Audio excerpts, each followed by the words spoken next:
was really about taking those ideas and the input that we received at another round of community meetings to get a sense of what the final vision plan and the steps towards realizing that vision should include. And so that was captured documented in the plan with recommendations and specific strategies. And here we are in this fourth piece, the plan report with the final draft and ready for review and adoption. So what do you get out of this process? We think it's really important at this stage of the process to talk about what this document is. And it is all the things that you would expect. City leaders should be using this document to make important decisions about things like development approvals. If you're investing in infrastructure, those capital investments, those types of projects are major. And so what does the plan say? And are those investments going to take you towards these decisions that were made during this process? Facilities like schools, parks, emergency facilities, those kinds of things that serve the community that you have a responsibility to be thinking about and how they weave into your development pattern are also addressed in this plan, but it helps you think about where are we going to locate these things and what services are we offering through these to best reach our population. Expansion of water and sewer services is another example. If you are making those kinds of investments, is it going in the same direction that this plan says your growth should be going, and where you'd like to see that development and that reinvestment over the next 20 years? Another thing about it is the city code. Any ordinances where you're controlling land development, those regulations, this provides a foundation for it. So part of this is laying that groundwork for that regulatory framework that should be directing how and where development occurs. The other thing that's not in this list that's really important is because it's gone through this process of capturing and communicating out what the citizens' expectations are for the next 20 years, where you think McAlester will be 20 years from now. It's also that tool that communicates to the outside world. So you are able to express what's happening in McAlester and what you're supporting in McAlester going forward. And that's a message to investors. It's important for economic development purposes and those kinds of things. And when you think about it in that light, it's actually something that should be used as a marketing tool. So it's exciting in that it is communicating out that vision and letting the rest of the world know, here's McAlester and here's what we're going to do, and here's how you're going to see us transform over the next 20 years. So some of the highlights here, again, I mentioned the public involvement, which we really appreciated through the process, and we used a few different tools I'll mention in a second about giving people a chance to weigh in and voice their thoughts, concerns, and ideas. We have the future land use and conservation, because it's not all about development. We have the focus areas I mentioned, and then how you get there is with these recommendations and next steps. So I'll touch on each of these in this presentation.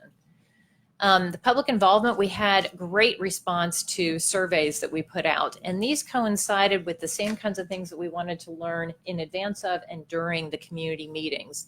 And so the response rate that you're seeing here is actually extremely high.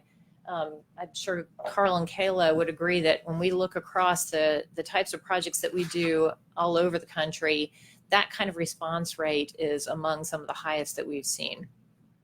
3 public meetings, and people were very thoughtful. Those who attended and gave their thoughts, we got a lot of input that way and saw a lot of different ideas that we were able to capture in the plan.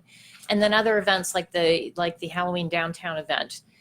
Staff was able to use that to capture some additional feedback, and we had some representatives here to help with that effort to get more people involved and more ideas expressed. So where we ended up, a lot of this is captured in a future land use plan, but here we're saying future land use and conservation because there is an element to it that's about protecting what's important in and around the city.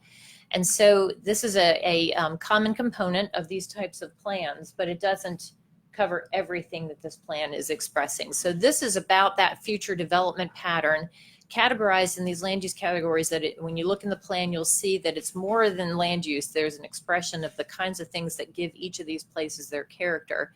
So, it's a combination of different residential types, different employment types, And there's even mixed use in here with the suggestion of how that's integrated, but you're also seeing recreation, open space, and regional recreation as a component of all of that.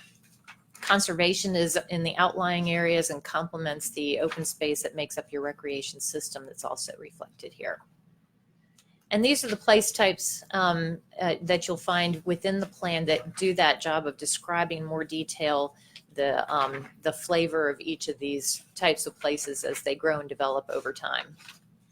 We also looked at what we were calling focus areas, and that's a way of taking some of these detailed areas where we're already seeing investment, we're seeing change, and thinking about what are those opportunities that are right in front of you that as this plan is implemented, these ideas are not to be missed. And so we looked at downtown, we also looked at Old Town, and we looked at the connection between those two places, and then also what's happening along Wyandotte as another opportunity close in to the center. One of the reasons that we chose those locations is because there's already momentum behind some of those places, and when you see that kind of change occurring and being able to focus in on the positives of those and make each of those places as they change real experiences, real destinations, if you will. So whether it's people who live here or people who are coming to visit the city, these are the places where you have that great opportunity to say who you are and reinforce the city's brand and show that both in the physical improvements and the activity and the programming that happens in these places. The plan, as I mentioned before, also includes very detailed recommendations supported by some strategies, some to-do list items related to these. Some are general and some are very specific. And the important thing about this is, as we learned from a lot of the stakeholders who participated in the process, you have a lot of organizations and individuals very active in the community. So being able to tap that and match those opportunities with some of the things that are recommended in this plan will certainly help it's not just a city burden, it's the city and its partners to realize this vision for the future of McAlester. So just hitting the highlights, some of the recommendations that came through this is to, first of all, always refer to the plan when any decisions are being made, because you want that consistency across all city departments and organizations that are operating within your area. A big one was growing within the city's current footprint. When we looked at what was happening with your infrastructure and what was happening with your city budgets and people's interest in focusing in on the areas that have already developed so that you can simultaneously protect what wants to be conserved, but also improve what the developed areas already have and take advantage of existing infrastructure. So that second one is all about generally focusing within this red line where your utilities already exist and there's opportunity for improvement at the same time you're encouraging redevelopment and infill development. The third bullet there is about promoting the conservation and open space not currently served by utilities. So where you haven't already extended utilities, it's a great opportunity to marry that with some conservation initiatives. And then finally on this slide, focusing on the downtown as the heart of the community, there are plenty of places where investment can and should occur in the city. But what we found is that when you really focus on your downtown, that's the heart of the community. That's your living room. And that's the place that both the community should be able to come together and gather there, but it's also the place that visitors should expect to land as their first point. So when you can focus on downtown and make that a vibrant space, the success just sort of has that ripple effect across the city. So you're already moving in that direction, and the plan points out plenty of opportunities that if as part of that recommendation to do a very detailed downtown master plan that captures the ideas that surface through that process and not lose that momentum. Housing was a big discussion during the process, and maintaining and improving the value of existing homes and neighborhoods was really a focus. You've got some really neat housing stock here and some that could be complemented with infill development and some of it through reinvestment be improved. But the gist of that too is as you're maintaining and improving those property values, you're stabilizing the neighborhoods you're giving people different housing choices within McAlester so that it's not all single family homes, but a range that appeals to different age groups. And so when you think about seniors living here and what their options are going forward, or even companies trying to attract talent to locate in McAlester, their choices for housing are also going to factor into their location decisions and the choice to come here. So those are important. We're also seeing an opportunity for accessory dwelling units. You have with your existing housing stock opportunities to, whether it's attached dwelling units like you see in the center image in blue, or garage apartments or something that's detached. Those kinds of things can really enhance a neighborhood and give people more housing options without dramatic changes. Economic development, that's all about making this place an attractive place. It's not just about job growth, but it's about making McAlester a choice location.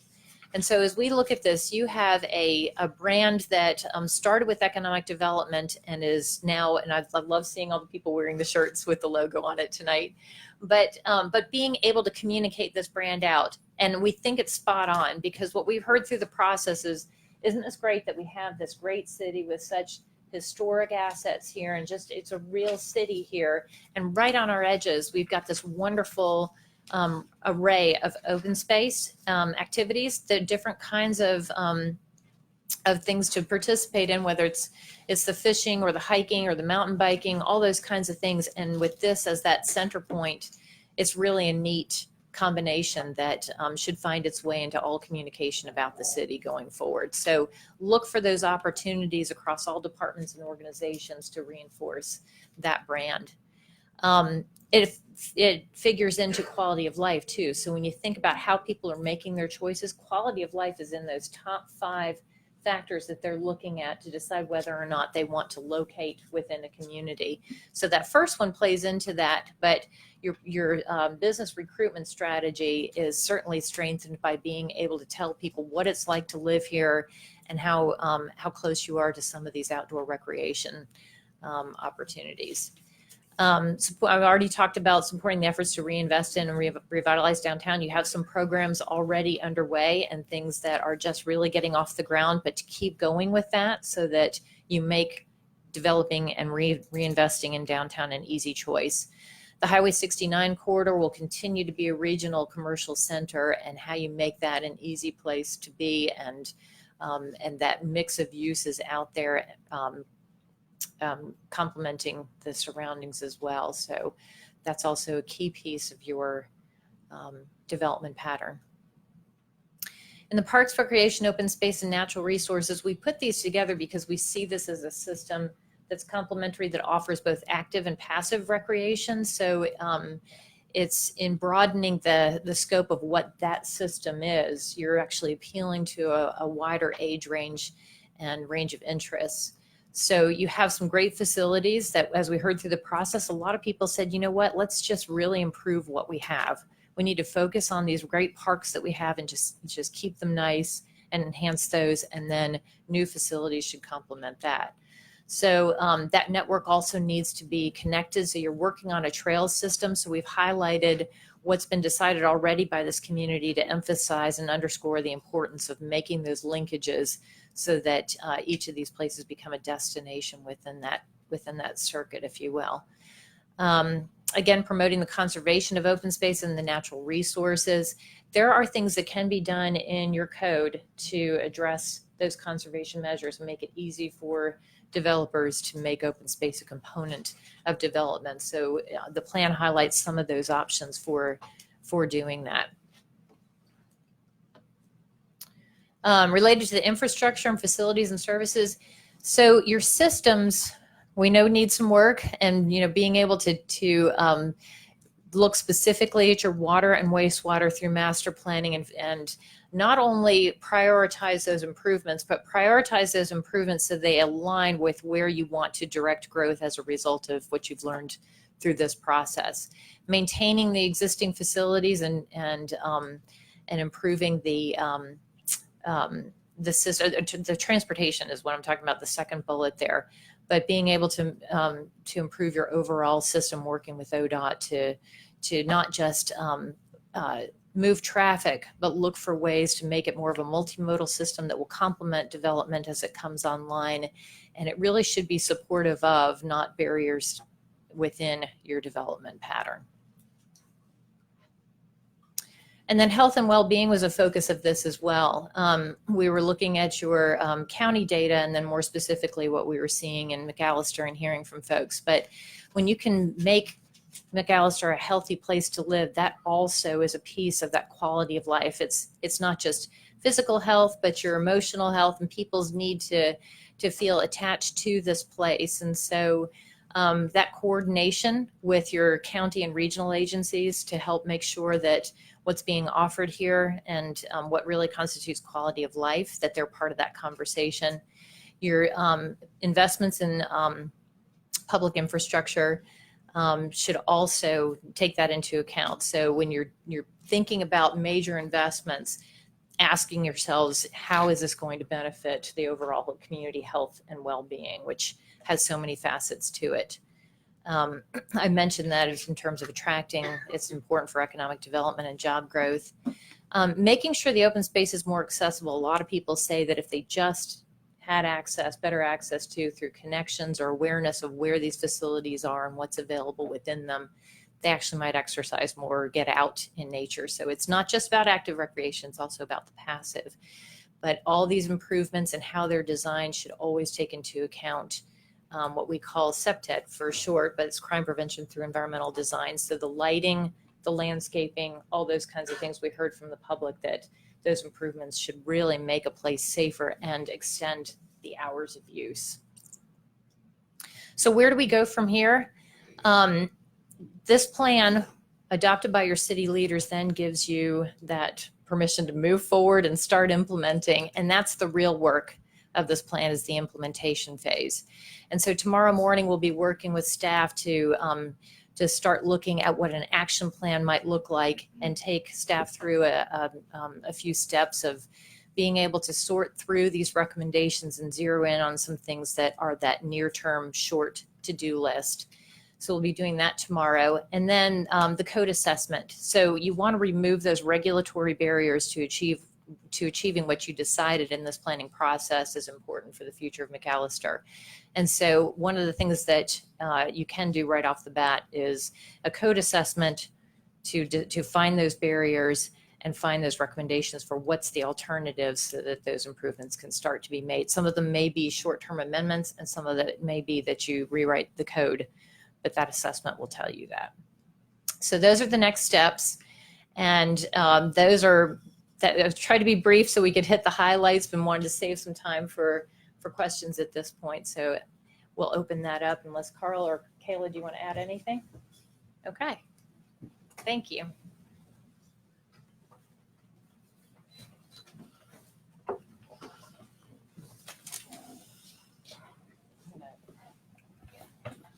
All right, start with the planning commission. You guys, anybody have anything, any questions, comments, desires or dreams? All right, how about council? Questions, comments? Council. Can you speak to the code assessment, by what you mean with those? There's some glaringly obvious things to you all as you were doing things that we could address.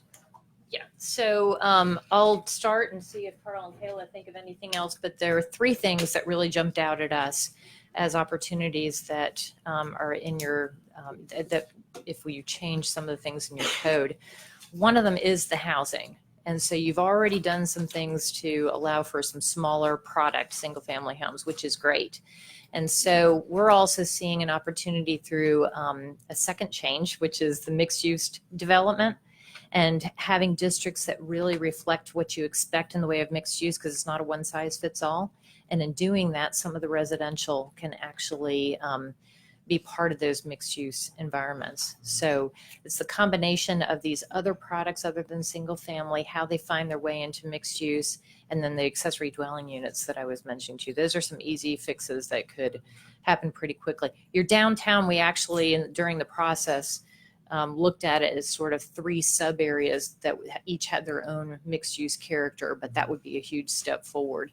And then the conservation piece, how you get meaningful open space in development. So it's not just the back area that you don't want to develop, but also something that becomes part of it's not an afterthought. It's something that's thought of at the beginning and becomes a centerpiece or a focal point of the community that's being built around it. So it's truly usable, safe, open space. Those are the 3, and so to answer your question about the code assessment, anybody who's writing or rewriting a code, they do it in a 2-step process. And one is to first look at the code in the context of a freshly adopted plan and tell you all the ways in which you can't achieve the plan because of regulatory barriers.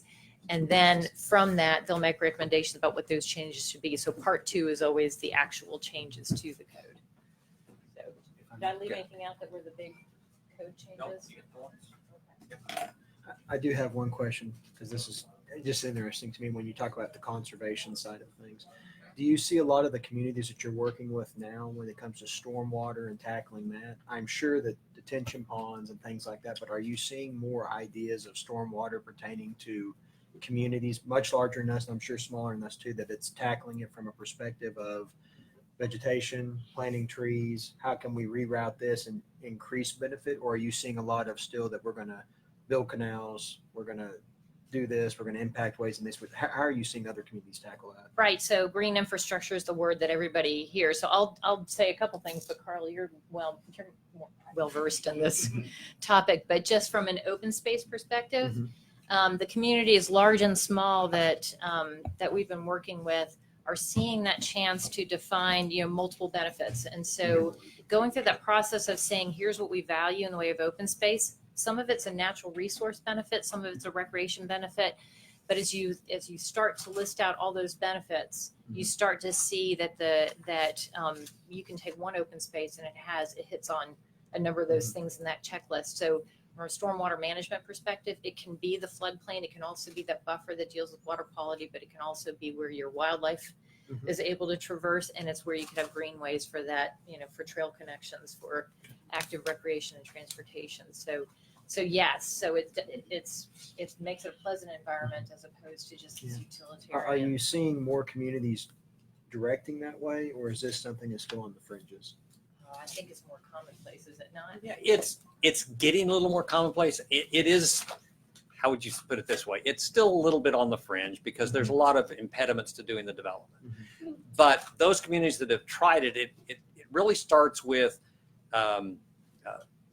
precipitation that falls on a house. And you're talking about, we did a pilot project in Norman to show the benefits of using natural swales, other types of things on the people's property, not just a detention pond or a floodplain or something like that, but really starting it way upstream and looking at it there, and to cut down the volume of the water, but also to improve the water quality of that water. And that was a pilot project we helped at the city of Norman. So I think these things are coming. I think I wouldn't say there's a landslide of these things in Oklahoma particularly, but there are pockets of where this is going on. And that's a piece of the conservation. Now, conservation goes beyond that. It's not just the stormwater, but that's how we're trying to address that particular issue. What's the largest impediments you've seen so far? When you come into a community and you tell them, hey, we should develop your more open space and do these things, and we see these benefits to having a better green space and water quality, what's the biggest pushback you get? There's an economic point of this. Okay. It could depend on how you do it. It could mean fewer homes per acre. It could be a little bit more development cost for that particular lot. So there's an economic cost to doing this that we have to recognize is there. And so the question is the community ready for that, a little bit of an economic cost to that? And I think that's where I think everybody likes the idea of green space and likes the idea of conserving natural resources. I think that's fairly uniform, but when it really gets down to it and the dollars applied to it, I think that's where there's some struggles with that. Okay. Thank you. Appreciate it. I can just add one thing to that, though. The people like to do what's comfortable, so they'd rather do what they've always done than try something new. So, so if it means that they have to switch gears and there's a cost to that, they often see it later in the backside because green space is the new golf course. So they're getting a premium on properties that adjoin Okay, the open space. But that makes sense. I've had these discussions with the city manager, and I was curious to see what you guys had seen in the other communities like that. So that helps. Thank you. I've got one question. Could you explain a little bit in detail about the city footprint? You mentioned that. So could you tell us about that, please? Sure. So the early conversations with the stakeholders, we learned a lot about your utility systems and the capacity and the challenges with the aging system and so on. So there are improvements that can be made to the existing system, and there are also some changes that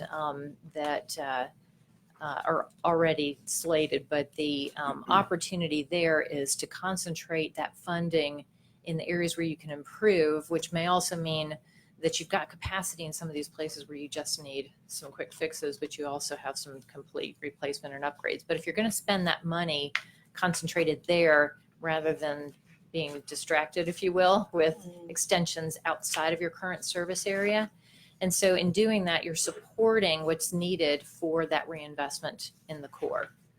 And so that was, and Carl knows more about your system, but that's the general idea, is where to channel that energy and resources for now. At the same time, you're trying to make sure that you're stabilizing and reinvesting in what you've got. Was there any particular place that really caught your attention in McAlester? Well, I would say the downtown, but in terms of where that's what you saw on the downtown and the Wyandotte Wade Watts corridor, is to look at those first as potential. We see the Wade Watts corridor as a connector between the development along 69 and the downtown area. That area has a lot of potential to it and hasn't been realized yet from our perspective.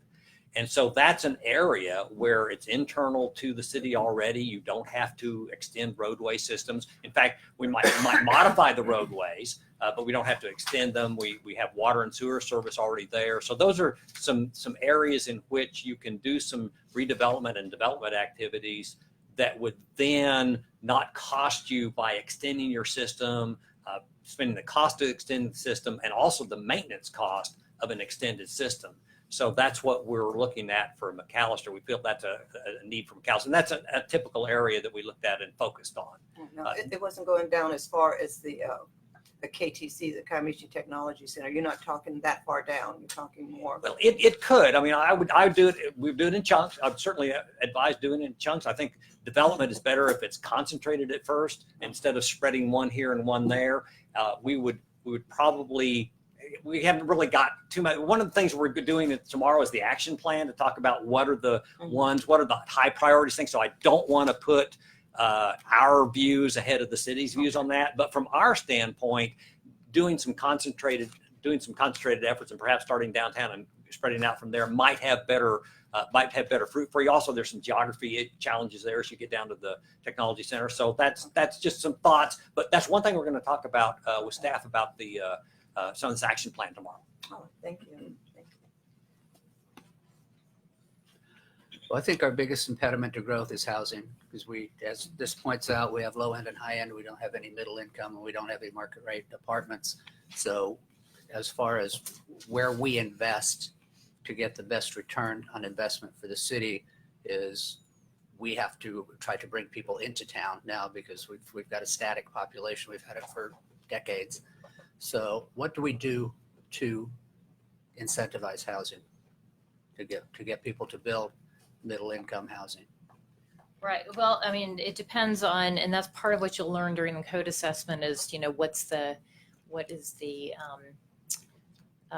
what are the kinds of trade-offs that actually make it more appealing. And so you've got things with your downtown, like how do you do that? How do you offer units at market rate, knowing what you have to do for rehab to these buildings to make that a component of it? If it's infill, that's a slightly different thing. So the building codes are something that, being able to work around that and help figure out what those incentives are related to the building code.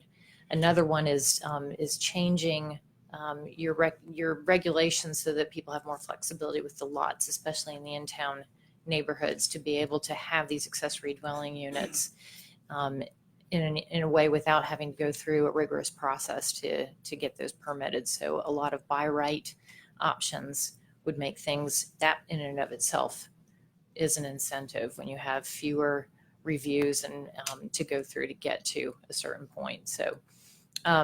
So being able to mesh what a developer is trying to do and what makes sense for their pro formas with what the regulations are calling for is the key to that. So when we know what those points are that make it hard, and trying to find the city's role in making that easy. So it could be the regulation, the design standard itself, but it could also be a procedural issue. And that's where they find the best incentives, is what makes their process easier and faster. So.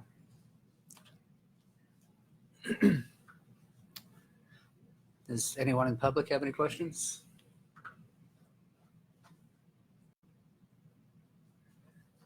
Councilman Pritchard? So you talked a little bit about next steps, but can you talk more about that? What happens now? Sure. So, the plan is just one short step in a much bigger, important process that the city's taken on. And so we applaud you for doing this. And we think that, this implementation stage immediately following adoption is key. So as we mentioned, tomorrow morning, we will kick that off with a work session with staff to define what those near-term steps are. And some of it's the low-hanging fruit that you guys already know you need to go and do. But it's just acknowledgement of that and putting some target dates and accountability, some assignments to that, which may involve organizations outside of city departments. And so then the rest of them are those midterm and long-term projects or policies or things like that the city needs to work on. And what's really important is that we're always looking 20 years out in a plan like this. And so the implementation, we need metrics to be able to, so you guys can measure whether or not you're making progress on any of these things. Even then, even with a 20-year plan, you still want somewhere between the 5 and 10-year mark to stop and look and see your progress, decide whether or not any circumstances have changed and whether or not you need to adjust course. And probably you're not going to throw this out, but instead figure out a reprioritization of next steps. And so what should hold true in this plan is the goals that were set from the beginning and some of the big picture strategies or big picture recommendations to move forward. Exactly how you get there can change, and that's the importance of doing it and measuring progress along the way and reporting back. One of the things that we've talked with staff about is, being able to do that annual report and say, here's where we've been able to accomplish some things, here's where have not been able to, and then decide how to redirect. So it's an involved thing that the whole city needs to be committed to, all departments. Yeah, and I might add that the really biggest thing is there needs to be a commitment to the plan. We can all pick it apart. We can all find little things that individually we don't like or individually is not our best interest or something. But the commitment to the plan and to be able to stand up and say, this is how we're going to do it, and let's all get on the same track to do it, really is extremely critical. Because once you go off the plan, once one developer or someone else gets you off the plan, then it's hard to say no to somebody else. So one thing is to commit to following the plan, using these action plans. We like to talk about champions. Those champions may be someone in City Hall, and maybe someone else. It may be a citizen out in the community or a group out in the community. But we really need to identify champions that will take some of these ideas and take them forward. Vice Mayor Stevens? You mentioned kind of priorities, and we had a list of priorities you think every community needs to address. And I know when you're in something, sometimes you get blind spots and you don't know what you don't know.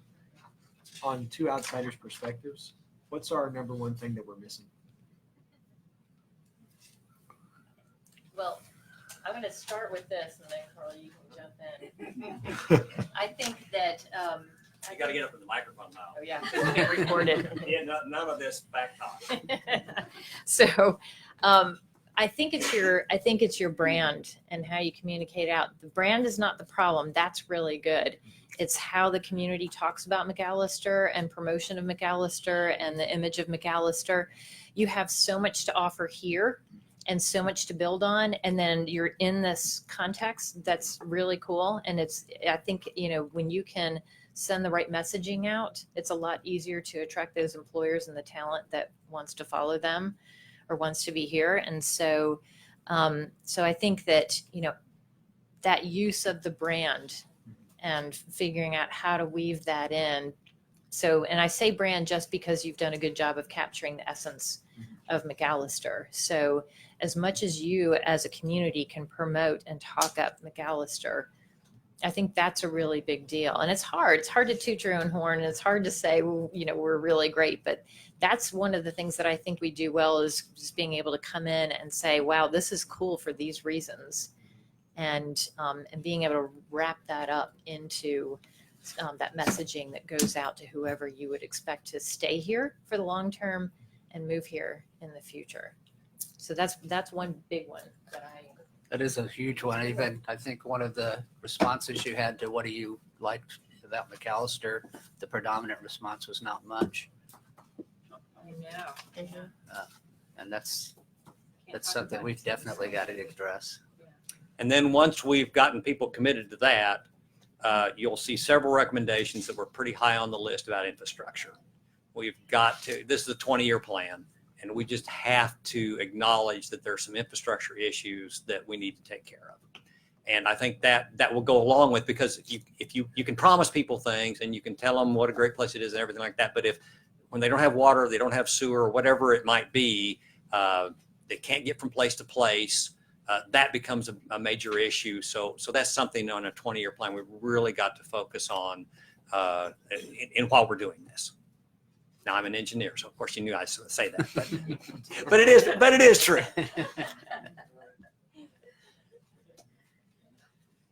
Anyone else? In your plan, when you go forward with this, McAlester itself is landlocked. Mr. Moore, We've got- could I get you to go to the microphone, please? I have to. You do, because there's 7 people on TV watching this, and they want to know who you are.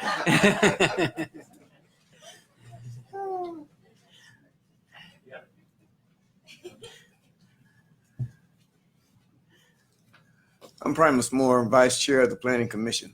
As we go forward with this plan, is there any way we're landlocked as far as McAlester is if we look at our boundaries? And going with this infrastructure and building, when we look at this plan, what are we going to do? Or what are some of the things that you're going to push forward to expand this, even in this little small boundary area?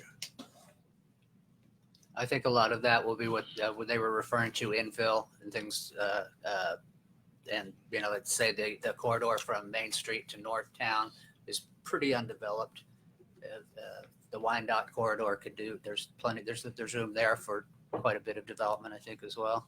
So I don't know speaking for them, but that's what I see. Right. From And you brought up the middle income housing, the middle class or middle income anyway. We've got a lot of lots that are here that we need to look at changing some of the code things that these lots can be